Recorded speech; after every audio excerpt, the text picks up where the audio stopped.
Isayama se réveille d'un cauchemar. Voici comment, à partir d'un simple cauchemar, un mangaka a réussi à devenir millionnaire. Alors avant de voir l'incroyable histoire du créateur de l'Attaque des Titans, toute petite page de pub de 2 minutes seulement, qui va me permettre de financer ce format Historia. À ce propos, merci à MiHoYo, et surtout merci à toi. Et rendez-vous dans 2 minutes après la pub. Alors je vous ai dernièrement présenté un jeu mobile de fou malade en mode Devil May Cry sur le gameplay, et manga dans l'univers. Juste le feu pour moi qui suis fan de Dante et de Shonen. Alors pourquoi je vous en parle de nouveau? Eh bien tout simplement parce que le jeu est en perpétuelle mutation et qu'il devient de plus en plus ouf au gré de ses mises à jour et de ses améliorations proposées par son éditeur MiHoYo. Et donc là, la dernière amélioration et le dernier contenu est juste ouf. On vous propose carrément un nouveau chapitre avec de nouvelles cinématiques, une nouvelle histoire qui va avec, de nouvelles armures de combat et un nouveau système de combat repensé pour les raids. Enfin! Et tout ça comme d'habitude gratuitement. Alors je t'invite grandement à y jeter un œil, surtout si t'as toujours pas téléchargé ce jeu mobile, parce qu'il est juste considéré par beaucoup comme la plus grande prouesse du jeu vidéo mobile, que rien que ça. En tout cas, tu retrouveras tous les liens en description. Et écoute, d'ici là, comme d'hab, je te souhaite de kiffer ta life et je te dis à plus. Tchuss ma foule. 今こそ風を起こす時です氷の主お目覚めください任務完了お待たせいたしました私が制約の十字架を振り下ろしたらあんたたち全員死ぬのよ制約の十字架の出番のようねベストタイムを更新できるかしらこんなもの私に似合わないわ静かにしてください慎重に行きましょう雑魚です口ほどのない一緒に戦わせてくださいずっと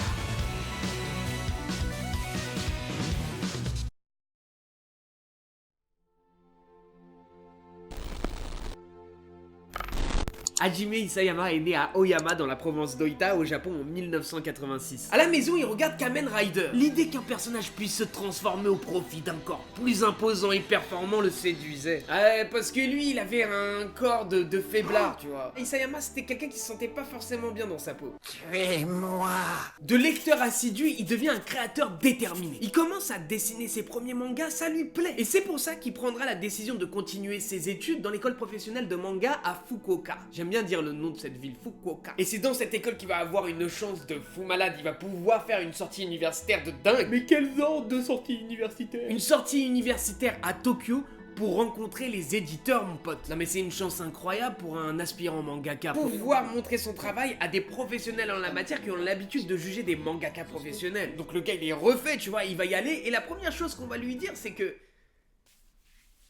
ses dessins, ils sont moches de ouf. Mais pour lui, peu importe la qualité du dessin, c'est pas ça le plus important. What the fuck? Ouais, alors ça peut paraître étrange, mais lui, il a concédé volontiers que ça l'intéressait pas de bien dessiner. Le plus important pour lui, en fait, c'était de créer des storyboards intéressants. Et cette logique qui peut paraître un peu irresponsable pour un mangaka, va au final être le déclencheur d'un succès de dingue. Ce sont les yeux remplis d'étoiles et les rêves plein la tête qu'Isayama se mettait à imaginer quel genre d'histoire il inventerait si un jour il avait la chance de pouvoir faire un manga. Ce qui est sûr, c'est qu'il s'imaginait pas une seule seconde à faire quelque chose de marketing, de commercial, tu vois, il déteste ça. C'est ainsi qu'en sortant son calepin qu'il va guider la mine de son crayon par la beauté et les angoisses de son âme. Mais que diable allait-il puiser dans son âme pour créer un manga à succès? Il allait se servir de son angoisse. L'angoisse de son village d'enfance dans lequel il était confiné, car entouré de montagnes menaçantes dont il ne savait ce qu'elles cachaient. Il allait se servir de sa peur. Il était beaucoup effrayé par les fantômes. Par exemple, Paranormal Activity était jouissivement angoissant pour lui, bien plus que ces films d'horreur remplis de screamers. Son œuvre sera donc source de chair de poule plutôt que de sursaut. Il allait se servir de son étrange rencontre qu'il avait faite. Non mais il éprouvait trop de fascination pour l'étrangeté de cet SDF sous qui allait et venait en errant sans but lorsqu'il était serveur. Donc dans le même style, son œuvre présentera un danger inespéré, inhabituel et malaisant. Il allait se servir de l'oppression de son cauchemar. Ce cauchemar où il était pourchassé par d'énormes monstres qu'il essayait de semer jusqu'à ce qu'il trébuche et qu'il n'arrive plus à avancer. On l'a tous fait ce cauchemar. Il allait se servir de son amour pour la disproportion. Depuis tout petit, Isayama est obsédé par tout ce qui est grand et plus particulièrement par les kaiju comme Mothra ou Godzilla. Oui, il veut des monstres immenses pour satisfaire sa passion du gigantesque. Il allait aussi se servir de l'inconnu,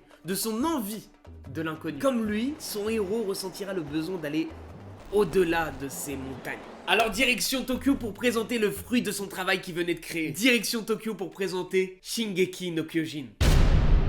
C'est parti, Isayama a pris la décision de présenter son manga au Weekly Shonen Jump. Son travail est bien accueilli, mais on lui demande quelques modifications. Jamais modifier son travail serait une trahison envers lui-même. Il ne vendra jamais son âme. Et il n'y a pas que Weekly Shonen Jump dans la vie. C'est alors qu'il se tourne vers Kodansha et bingo, il est publié sur le magazine Weekly Shonen et recevra même un prix. Isayama le sent, il commence à s'approcher de son rêve de devenir mangaka. Et comme pour provoquer un peu plus le destin, il décide de quitter définitivement les montagnes d'Oita pour les buildings de Tokyo.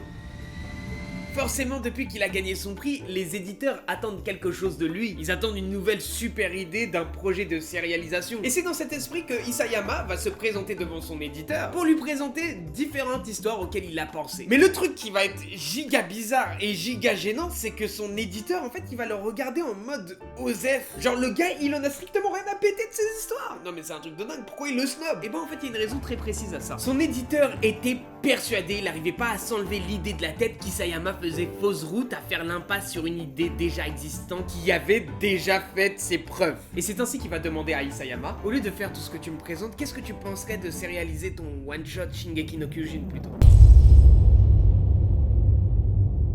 En septembre 2009, l'attaque des titans débute sur le magazine Besatsu Shonen publié par Kodansha. Le succès est immédiat. Avec Shingeki no Kyojin, il remporte le 35e prix du manga Kodansha dans la catégorie shonen en 2011. Fort de ce succès retentissant, le manga va s'ouvrir les portes de l'international et pour l'occasion, l'auteur va décider de modifier légèrement le nom de la série. Ouais, il va décider de faire ça parce que en fait, Shingeki no Kyojin, ça veut dire l'avancée des titans. Ça fait péter quand tu traduis littéralement en anglais l'avancée des titans. Du coup, lui, il réfléchit à un truc, tu vois, plus percutant et qui a plus de sens dans une langue étrangère. Et c'est comme ça qu'il va arriver avec l'idée de l'attaque des titans, Attack on Titan. À partir de là, le succès national se transforme en succès mondial, le mangaka devient millionnaire, tout va bien et pourtant, les choses vont aller encore mieux. En 2013, le manga est adapté en série d'animation. À l'occasion, Isayama, pour reprendre ses mots, va franchir les frontières du simple mangaka. Pour la simple et bonne raison qui va s'impliquer directement dans l'animé. Parfois, il décide de modifier la chronologie de son récit, d'ajouter certains détails et même de corriger l'intonation de voix des comédiens de doublage. Et s'il s'implique autant, c'est que lui seul sait où toute cette histoire va mener. Il sait ce qu'il souhaite mettre en place et il sait qu'il est le seul capable de rendre Shingeki no Kyojin encore meilleur que Shingeki no Kyojin. Et c'est mission accomplie. L'animé va rendre Shingeki no Kyojin encore plus puissant, encore plus populaire. Quelque part en moi, un doute subsiste quant à ma capacité à aller jusqu'au bout de l'attaque des titans. C'est une pression similaire à celle ressentie par Eren. Je n'avais pas imaginé à l'époque que je me retrouverais avec un tel contenu à gérer. Et non mais pourtant, le gars il gère son contenu d'une main de maître. Et d'ailleurs, voici rien que pour toi, l'exclusivité, le secret sur comment faire un succès mondial, un blockbuster, à partir de dessins moches. Je pense que la popularité de Shingeki no Kyojin vient de l'idée accrocheuse de l'histoire. Les histoires qu'on peut résumer en 2 lignes ont un avantage sur celles plus complexes, celles qui nécessitent une lecture attentive. Ce sont des séries qui peuvent vite percer et rencontrer le succès. Par exemple, pour l'attaque des titans, c'est l'histoire de l'humanité qui se retrouve au bord de l'extinction suite à l'arrivée de géants mangeurs d'hommes. C'est facile. Après avoir rendu cette œuvre culte dans l'esprit des gens, on pourrait penser que il ne pourrait aller plus loin. Et bah c'est mal le connaître mon gars. Ce dingue là, ce ouf, il rêve encore d'un truc plus dingue. Je voudrais que les gens s'emparent de cet univers et inventent des histoires à leur manière. C'est quelque chose que je ne pourrais pas faire moi-même. Tout comme les films de zombies forment un genre, j'aimerais que les géants mangeurs d'hommes puissent en être un aussi. Ce serait là tout l'art d'un génie. Merci d'avoir regardé cette vidéo. Si tu veux me donner de la force, je t'invite à partager cet épisode de Historia. Et surtout, s'il te plaît, faire un tour sur mon YouTube. Bon allez, je vous fais des bisous, prenez soin de vous, à plus.